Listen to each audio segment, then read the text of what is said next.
Bonjour à tous, bienvenue dans cette grande édition de la mi-journée. Commençons avec cette nouvelle qui vient de nous parvenir. Déraillement du train de la Société nationale du chemin de fer. Hier vendredi aux environs de 18h à Kindu dans la province du Maniema.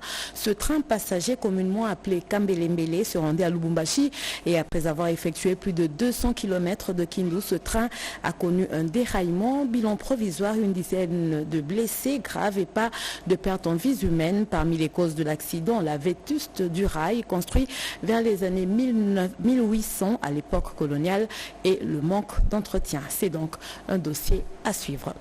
Et puis le 21e Conseil des ministres présidé par le président de la République, Félix-Antoine Tshisekedi, a examiné plusieurs points socio-économiques, politiques et sécuritaires. Dans ce journal, nous vous proposons un extrait de ce compte-rendu. Suivez.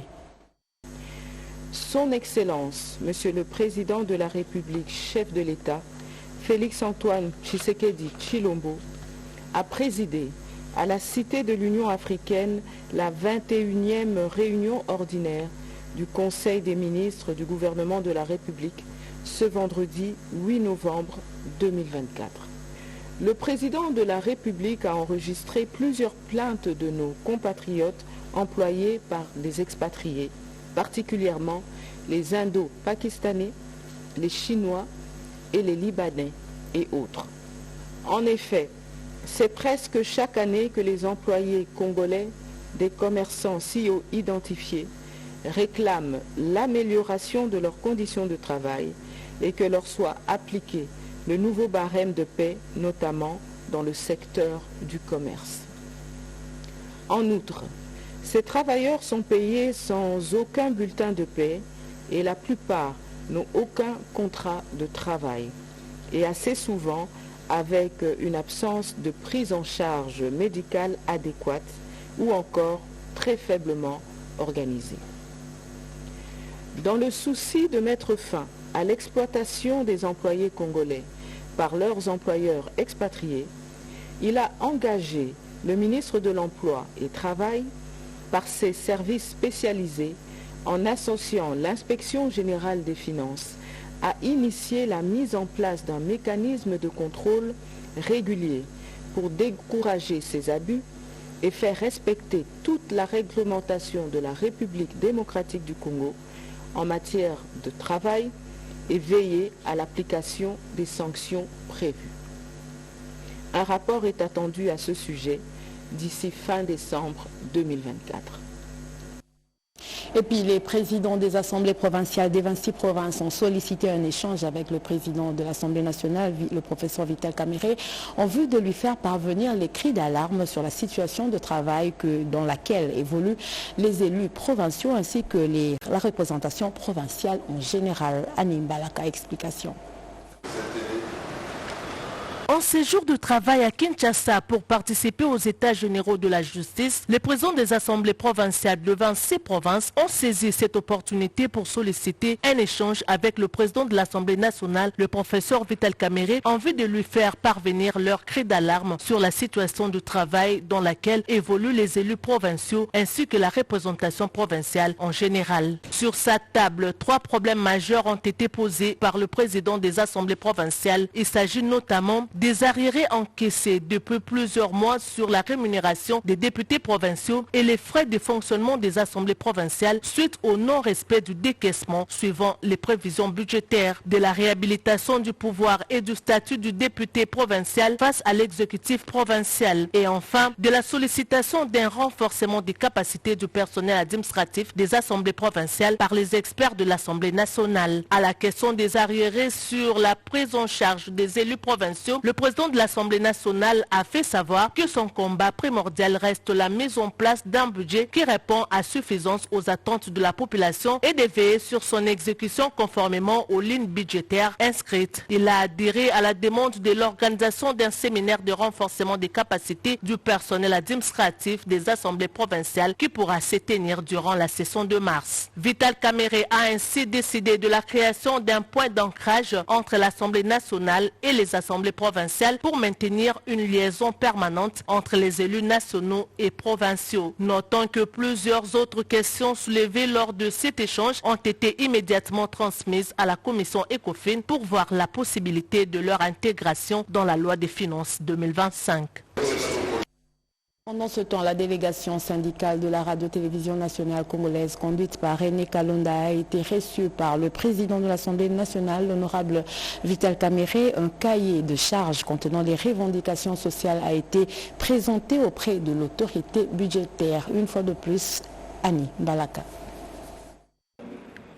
Le président de l'Assemblée nationale, le professeur Vital Kamerhe, a échangé le vendredi 8 novembre 2024 avec la délégation syndicale de la RTNC conduite par René Kalonda et celle du ministère de la formation professionnelle et métiers conduite par Jonas Lungongo Boyoya, tous présidents de leurs délégations syndicales respectives.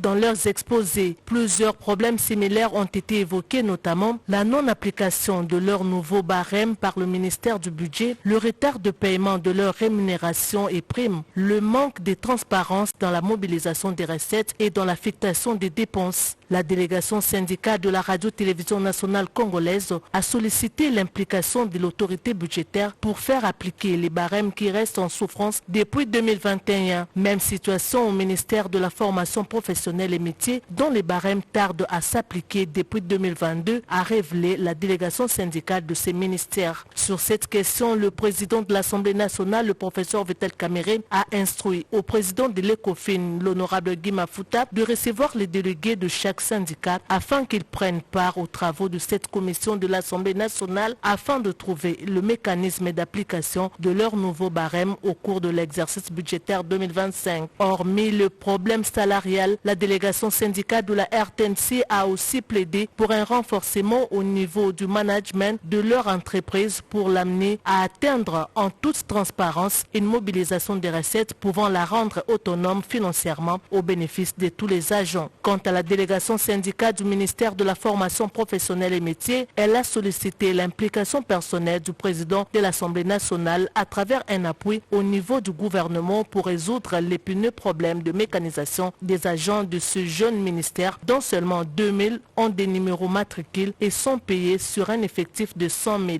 Le speaker de la Chambre basse du Parlement, le professeur Vital Kamerhe, a promis d'étudier profondément cette question avant de solliciter une quelconque intervention du gouvernement. Toutes les deux délégations syndicales sont réparties rassurées pour avoir reçu les assurances de l'attention de l'autorité budgétaire sur leurs revendications. Autre chose, la première ministre Judith Suminwa-Tuluka invite les femmes mandataires dans le portefeuille de l'État et les établissements publics à garantir une bonne gouvernance dans les pratiques de gestion. Déclaration faite au cours d'un échange qu'elle a eu avec le réseau des femmes mandataires de la République démocratique du Congo, conduite par sa présidente Sylvie Elengue, directrice générale de la RTNC. Suivez. Les femmes parmi celles qui sont élevées en dignité à différents postes de responsabilité dans notre pays, autour de celles qui viennent rompre le cycle des hommes comme chef du gouvernement. L'échange est convivial. Il s'agit de la délégation du réseau des femmes mandataires de la RDC, RFMP, conduite par sa présidente Sylvie Elengue, directrice générale de la RTNC. Le RFMP est constitué des femmes présidentes de conseil d'administration, directrice générale adjointe et administratrice du secteur public.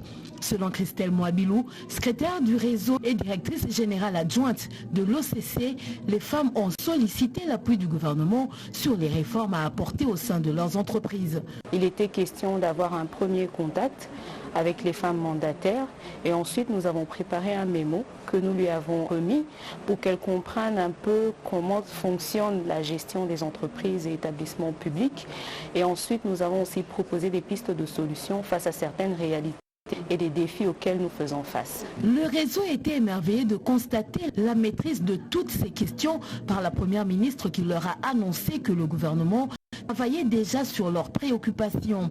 Et pour mettre fin à la dépolitisation et au favoritisme tant décrié, des critères objectifs et des tests seront imposés pour certains postes en vue de rendre compétitives les entreprises publiques, a prévenu la patronne de l'exécutif. La bonne gouvernance au sein des entreprises publiques est une priorité pour Judith Souminois. La première ministre a interpellé les femmes mandataires publiques à œuvrer pour la bonne gouvernance en vue d'atteindre les résultats, mais aussi de contribuer au développement socio-économique du pays. Lors de son passage à Walungu dans la province du Sud Kivu, le vice-premier ministre, ministre du Plan Guilain Niembo a remis officiellement 2 écoles primaires, à savoir Marale à Kazumba et Moani à Kazi. C'est dans le cadre de 145 territoires initiés par le chef de l'État, Peggy Mukunda. Explication. Dans le cadre du programme de développement des 145 territoires initiés par le chef de l'État, que le vice-premier ministre, ministre du Plan Guilain Niembo, a procédé officiellement à la remise des bâtiments de l'école primaire Maral à Kaziba dans les territoires de Walungu, dans la province du Sud Kivu. Tout ce qui a été promis, toutes les écoles, les bâtiments, ça sera fait. Et donc, pour ce qui reste pour la province du Sud Kivu, ça sera quelque chose qui sera réalisé et en bonne et due forme. Des mots de remerciements ont été adressés à l'endroit de l'initiateur du PDL 145 territoires par les bénéficiaires. Je me présente ici pour présenter mes remerciements au président de la République, au PNIDES Africas. Actuellement, nos enfants vont commencer à étudier dans de bonnes conditions. Nous, étant comité des parents, nous continuerons à gérer ou à garder notre école convenablement. Nous envoyerons les élèves, sachant que l'école ne sera plus comme ça a été auparavant. Comblés de bonheur, les élèves de cette école primaire ont manifesté leur joie par des chansons et des danses. Cette démonstration de joie n'a pas laissé indifférent le vice-premier ministre, ministre du Plan, qui a partagé ces moments exceptionnels en communion avec ses élèves. Juste après cette cérémonie de remise, la délégation a visité les bâtiments de l'école primaire Moani-Kazi et qui attendent d'être équipés en mobilier avant leur remise officielle aux bénéficiaires. Sur place, les patrons du plan ont donné des assurances pour ces besoins que prend en compte le gouvernement congolais. Les bénéficiaires, les comités des parents et les responsables de l'école n'ont pas manqué une fois de plus de remercier les chefs de l'État pour la réalisation du programme dans les territoires de Walungu. Et le secrétaire permanent de l'UDPS et quelques gouverneurs des provinces ont échangé sur l'actualité de l'heure, nous dit Robert Daye. C'était une séance d'information très enrichissante entre les secrétaires permanents de l'Union sacrée de la Nation, les professeurs André Mbata Betoukoumé Soumangou et les gouverneurs de quelques provinces présents à Kinshasa. Pour le secrétaire permanent qui a transmis les orientations claires de la haute autorité politique de l'Union sacrée, André Mbata a dit aux gouverneurs de la Tchopo, Congo central, Haut-Ouélé, Lomami, Sankourou, Mongala et Kassai qu'ils ont un rôle crucial à jouer pour la vulgarisation des idées forces du président de la République, Félix Antoine Tshisekedi Tshilombo, sur la Constitution. En tant que haute autorité de l'Union sacrée, il a annoncé à Kisangani la réélecture de la loi fondamentale adaptée aux réalités congolaises. Le secrétaire permanent a invité les représentants du chef de l'État en province à prioriser les 6 piliers du garant de la nation. Vous savez, nous sommes une grande plateforme. Maintenant, c'est avec les gouverneurs de province. Et tout cela, c'est pour essayer de redynamiser, comme le chef de l'État l'avait dit lui-même. Il nous avait demandé de redynamiser l'Union sacrée de la nation. Et c'est tout ce que nous sommes en train de faire. Nous sommes heureux donc au niveau du secrétariat permanent d'avoir reçu cette délégation des gouverneurs de province. Les gouverneurs de province ont salué cette rencontre en invitant les secrétaires permanents à décourager les tireurs de ficelles qui se recrutent à Kinshasa pour déstabiliser les institutions provinciales. Ils se sont engagés à vulgariser la charte de l'Union sacrée et la vision du chef de l'État, Félix Antoine Tshisekedi Tshilombo, quant à la réélecture de la Constitution. La Constitution est un texte qui est censé évoluer en fonction des réalités de la société. Le chef a dit, nous sommes là pour relayer l'information et nous sommes là pour présenter la question à la population afin qu'elle ne soit pas induite en erreur par les ennemis de la République. Le secrétaire permanent a annoncé la tournée de vulgarisation dans les provinces et remis quelques insignes aux gouverneurs de provinces présents à Kinshasa. Voilà, vous pouvez corriger avec moi. Il s'agit plutôt de André Mbata, secrétaire permanent de l'Union sacrée de la Nation. Et le gouverneur de Kinshasa, Daniel Bumba, était devant la commission ECOFIN à l'Assemblée nationale. L'autorité de la ville soutient certains réajustements pour la loi budgétaire 2025 qui permet aux provinces d'avoir des ressources financières. Edith Chala nous en parle. Pour les défis auxquels Kinshasa est confronté aujourd'hui, il faut une mixture de 3 ingrédients. La détermination, la maîtrise des questions et les ressources financières. Les deux, Daniel Bumba Lubaki, gouverneur de la ville de Kinshasa, les a déjà. Le troisième, les neiges doivent encore tourner. Devant les députés nationaux membres de la commission ECOFIN de l'Assemblée nationale, il plaide pour des réajustements dans la loi financière exercice 2025. Et sa pensée est très claire à ce sujet. La délivrance des plaques minéralogiques devrait revenir aux provinces parce qu'elles perçoivent l'impôt sur les véhicules, l'accessoire devant suivre le principal. La taxe de pollution toute catégorie, la taxe sur les permis de construire sans limitation d'étage, Daniel Bumba a prêché pour sa chapelle. Nous estimons qu'aujourd'hui, dans le 40% prévu, si nous organisons un mécanisme à 20% permis au niveau de province, ça pourra déjà nous soulager au regard de l'objectif que nous faisons à la côté. C'est un mécanisme qui est faisable et ça peut aider déjà les provinces à avoir le moyen conséquent de réduire les modifications. Et de conclure, le renforcement plus que nécessaire des finances de la ville de Kinshasa exige le retrait de la circulaire du 9 janvier 2021 du ministre des Finances qui dispense les sociétés immobilières de payer l'impôt sur les revenus locatifs. La gestion de la ville capitale est complexe et les bases structurelles sont en train d'être posées. Autre chose, à travers le FONAREV, 100 enfants déplacés de Goma sont attendus à Kinshasa pour assister et participer à l'événement Kinshasa Solidaire, un événement qui sera organisé pour mettre à l'honneur la jeunesse de l'Est de la République démocratique du Congo. Kinshasa Solidaire est un grand événement pour la paix qui aura lieu au mois de décembre prochain pour attirer l'attention sur la protection des victimes des conflits dans l'Est de la République démocratique du Congo. Sous le haut patronage du président de la République, Félix Antoine Tshisekedi Tshilombo, cet événement sportif, initié par Variété Club France, vise à redonner les sourires aux enfants qui ont connu de la guerre à l'Est de la République démocratique du Congo. On va parler de Kinshasa Solidaire, donc qui est un événement qui va avoir lieu du 2 au 4 décembre prochain. On va dérouler. Donc le plus important pour nous, comme je vous l'ai dit, c'est les ateliers pédagogiques le matin et c'est d'aller à la rencontre. Et donc vous avez 4 ateliers pédagogiques. Le premier atelier pédagogique, c'est le foot proximité et quartier. Donc il va y avoir un atelier avec des joueurs. Le président est très attentif à ce qui se passe.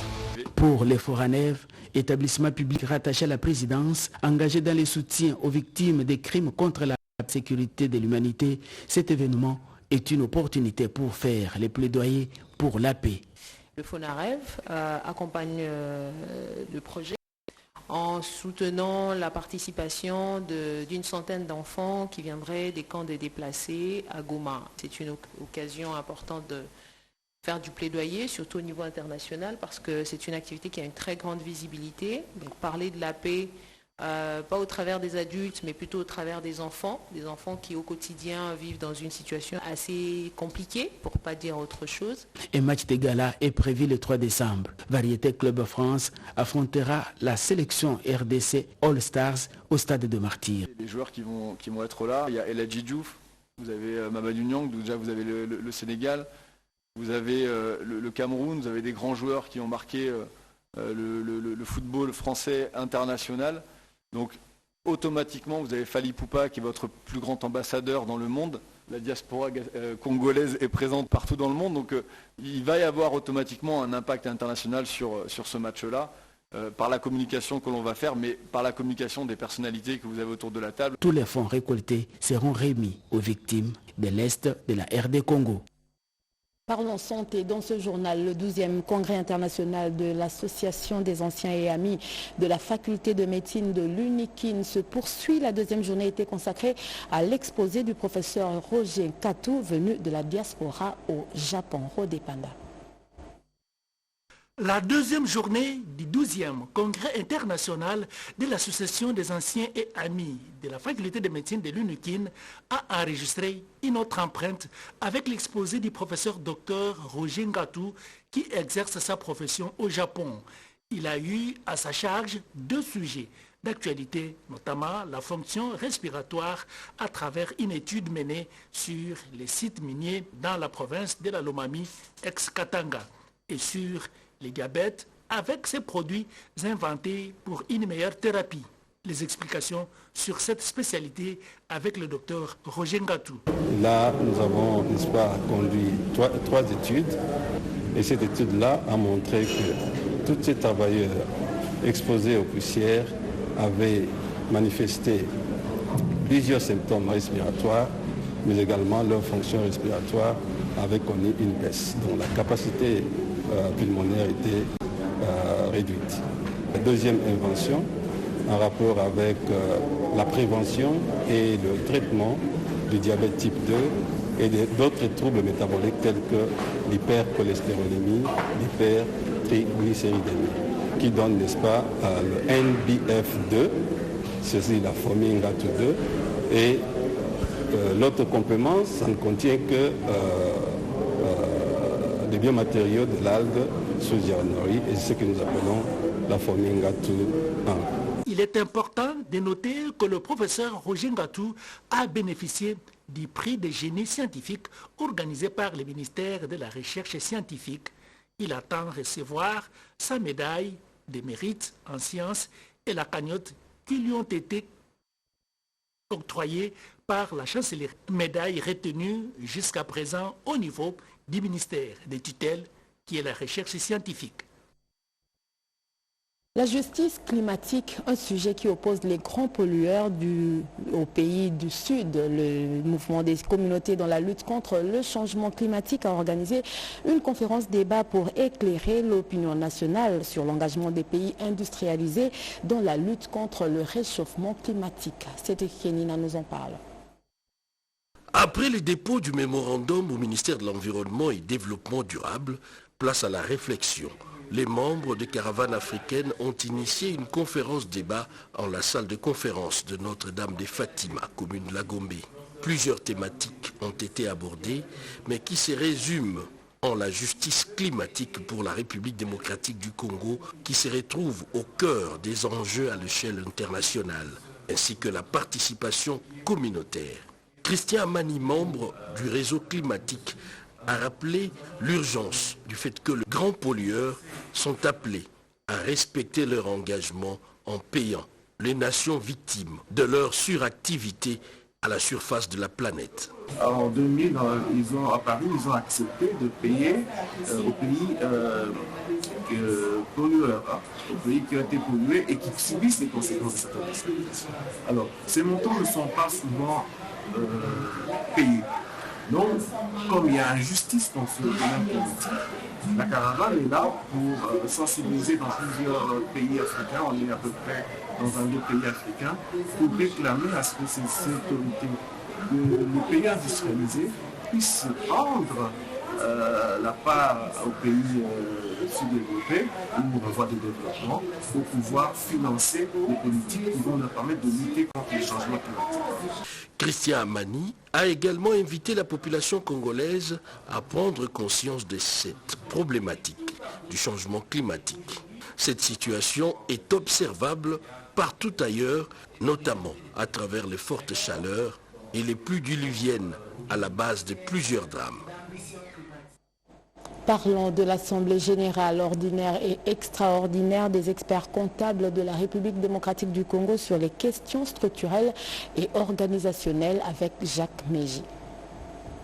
À l'hôtel Même Ligne où ils se sont retrouvés, les experts comptables de la République démocratique du Congo ont examiné à fond 2 sujets d'importance vitale pour l'existence même de l'ordre. Le premier relatif au budget sensiblement augmenté a été traité dans le cadre de l'Assemblée générale ordinaire. Nous avons un budget de 1 700 000 $. Les activités essentielles vont être couvertes et je reste convaincu que des moyens additionnels pourront être trouvés Mais nous avons élaboré ce budget sur une base prudente pour ne pas pouvoir gêner les collègues qui vont nous remplacer et les obliger à rechercher à tout prix des moyens qui sont difficiles à obtenir. Le deuxième sujet débattu dans l'Assemblée générale extraordinaire tenue le même jour et au même endroit avait trait à l'organisation des élections des autorités ordinales. L'ONEC vient de modifier le règlement des élections. Nous avons senti que cela représentait quelques faiblesses. On avait des débats en l'absence des personnes qui animaient des fonctions essentielles, principales de notre profession.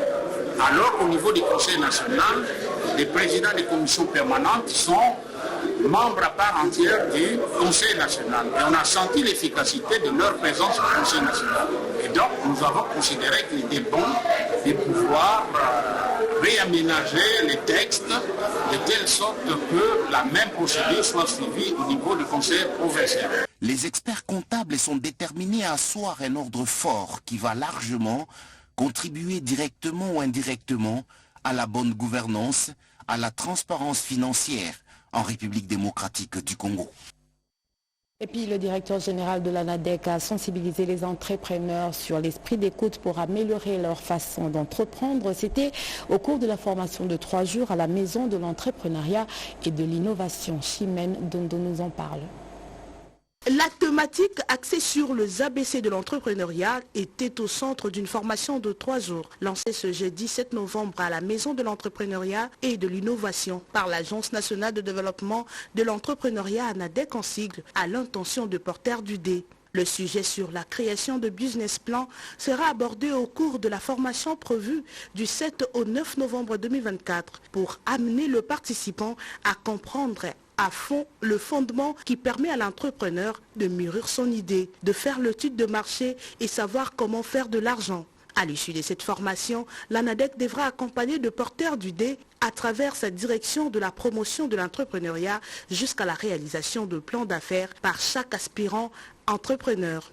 De son côté, le directeur général de l'ANADEC a appelé les aspirants entrepreneurs à cultiver le sens de l'écoute avant de les encourager à poursuivre avec détermination ce chemin de l'entrepreneuriat qu'ils ont choisi. Dans un autre volet, il s'est tenu la conférence de presse de Greenpeace Africa sur le plaidoyer sur l'instauration de la journée régionale du bassin du Congo. Former ces jeunes, former ces femmes qui ont une idée mais qui ne savent pas comment matérialiser leur idée d'affaires. C'est dans ce sens-là que nous avons appelé dans la salle pour qu'ils soient formés. Cette dynamique lancée par le directeur général de l'ANADEC traduit la matérialisation de la volonté du chef de l'État, Félix-Antoine Tshisekedi Tshilombo, président de la République, sur la création de milliers d'emplois par l'entrepreneuriat. Et pour terminer, la doyenne Saint-Gabriel de Yolo a une nouvelle équipe dirigeante avec en tête l'abbé curé Jean-Frédy Bobo Kachabala. La cérémonie d'installation a eu lieu au cours de la célébration eucharistique du dimanche dernier. Rodépanda. La nouvelle équipe de la direction Saint-Gabriel de Yolo avec en tête l'abbé curé Jean-Frédy Bobo Kachabala, assisté du vicaire l'abbé Ige Ndongisila et de 2 vicaires dominicales, l'abbé Christian Chimangan et Ghislain Goma. La cérémonie d'installation organisée au cours de la célébration eucharistique le dimanche 3 novembre dernier a connu la présence de plusieurs invités de marque, les fidèles chrétiens de la paroisse et les parents biologiques de ces pasteurs de l'église. L'évangile de Saint Matthieu chapitre 5 du 1er au 12e verset a servi d'exhortation des fidèles à des efforts quotidiens dans l'unité à l'exemple des saints, car la sainteté étant la résultante de la réception du Saint-Esprit et une vocation à préserver pour tout chrétien, il y a donc intérêt d'emboîter les pas, a souligné l'abbé curé au nom de toute l'équipe dirigeante de la paroisse. Occasion en or enrichie des cadeaux pour encourager les pères spirituels en vue du renforcement de la fraternité au sein de la communauté. Et voilà, c'est la fin de ce journal. Merci à vous tous de l'avoir suivi. Merci à Ramadan Pokiro Depanda qui était à la réalisation et la partie technique était assurée par Mawassa Géry. Le prochain rendez-vous est pris pour 19h avec Robert Ndaye. Bonne suite de programme sur votre chaîne, la radio-télévision nationale congolaise.